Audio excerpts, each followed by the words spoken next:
O Bifol, excelência em nutrição vegetal. Olá, eu sou a Nadiara Pereira, meteorologista da Climatempo, e em parceria com a UBIFOL trago atualizações da previsão do tempo para a região centro-oeste para este próximo trimestre.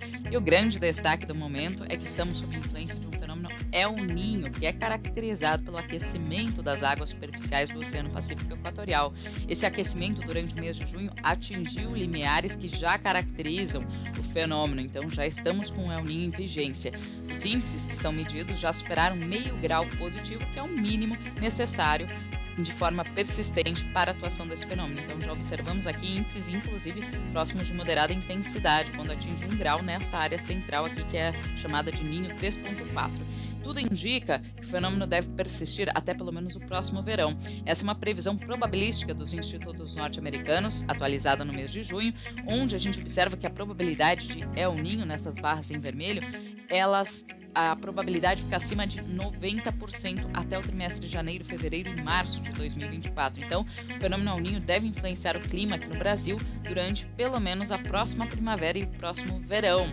E além disso, esse fenômeno pode chegar a forte intensidade durante a próxima primavera. Então, é um período que ele deve estar com os seus efeitos mais efetivos. Normalmente o El Niño, ele intensifica os sistemas meteorológicos e aumenta as chuvas na região sul do Brasil e traz um risco maior para a estiagem entre o norte e o nordeste.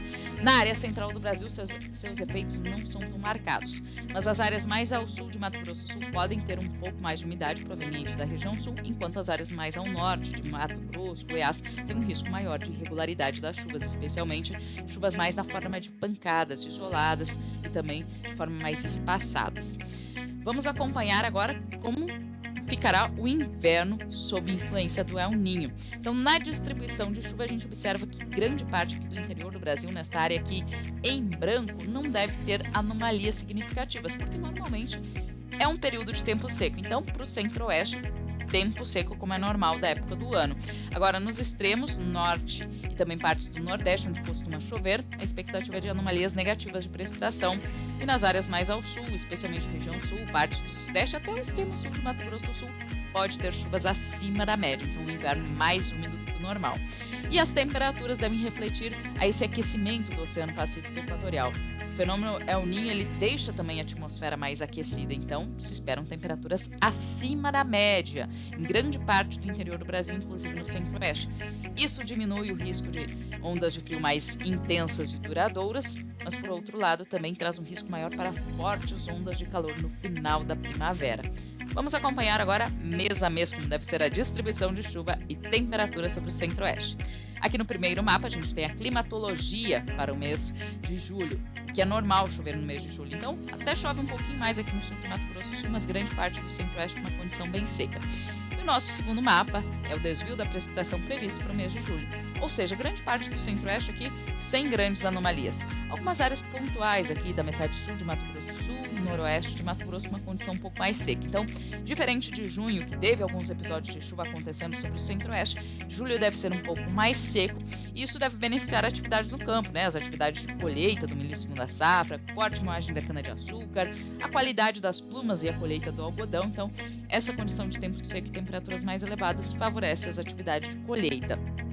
Agora, em agosto, a gente observa um ligeiro sinal de desvio positivo de precipitação na metade sul de Mato Grosso do Sul. Então, a chuva que deve chegar com mais intensidade ao sul do Brasil, eventualmente vai avançar aqui pelo interior de Mato Grosso do Sul.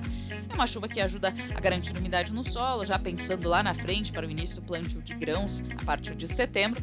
Mas, por outro lado, claro, deve impactar atividades no campo, especialmente o corte e moagem da cana-de-açúcar. Então, poderemos ter aí problemas, né, nessa safra de cana-de-açúcar sobre o centro-sul do Brasil por conta da expectativa de mais umidade. Esse ano tem muita cana-de-açúcar para ser colhida, porque produziu bem durante o último verão, e a gente pode ter um pouco mais de umidade chegando ao centro-sul do Brasil.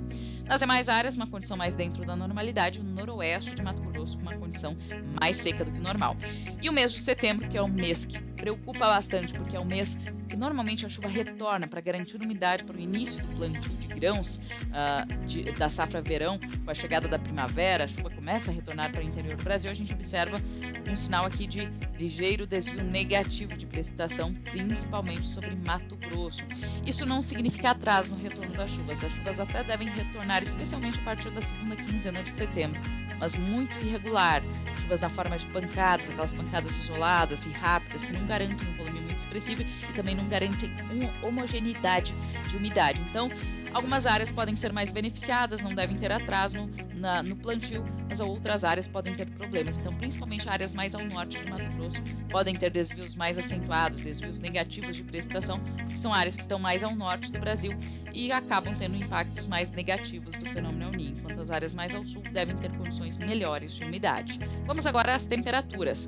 O El Niño deixa a atmosfera mais aquecida, então diminui o risco de ondas de frio frequentes e também duradouras. Não se descarta completamente o frio durante o inverno. Poderemos ter alguns episódios, mas eles não devem ser tão frequentes e duradouros.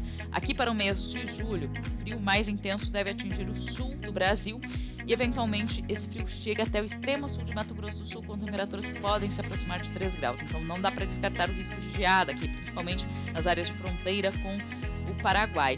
Mas em grande parte do centro-oeste não se espera frio tão intenso, especialmente se comparado ao mês de junho, que tivemos uma onda de frio mais intensa avançando pelo interior do Brasil. A gente não observa sinais de frio tão intenso e temperaturas máximas bastante elevadas. Para o mês de agosto, a gente observa que o frio se expande um pouco mais. Então, mês de agosto está se mostrando o mês mais frio, com um sinal de frio mais extremo, chegando de 3 a 6 graus sobre grande parte de Mato Grosso do Sul. Então, um risco maior para geadas. Por enquanto, geadas mais isoladas, de fraca intensidade, não tem um indicativo de frio tão extremo a ponto de trazer um fenômeno forte. E Goiás e Mato Grosso têm um sinal também para diminuição de temperatura, mas por enquanto sem indicativo de extremos. Em agosto, a gente observa um aumento do calor durante as tardes entre Mato Grosso e Goiás, nessas áreas mais avermelhadas. Já começaremos a ter um risco maior para ondas de calor e principalmente na virada do inverno para a primavera é que as temperaturas devem ser mais elevadas. Setembro com um risco maior, tanto as mínimas quanto máximas ficam mais elevadas e um risco maior para fortes ondas de calor no início da primavera, máximas aí beirando 40 graus em boa parte do interior do centro-oeste. Esses são os destaques de hoje para a previsão do centro-oeste. Eu volto no próximo mês com novas atualizações. Até mais! UbiFol, excelência em nutrição vegetal.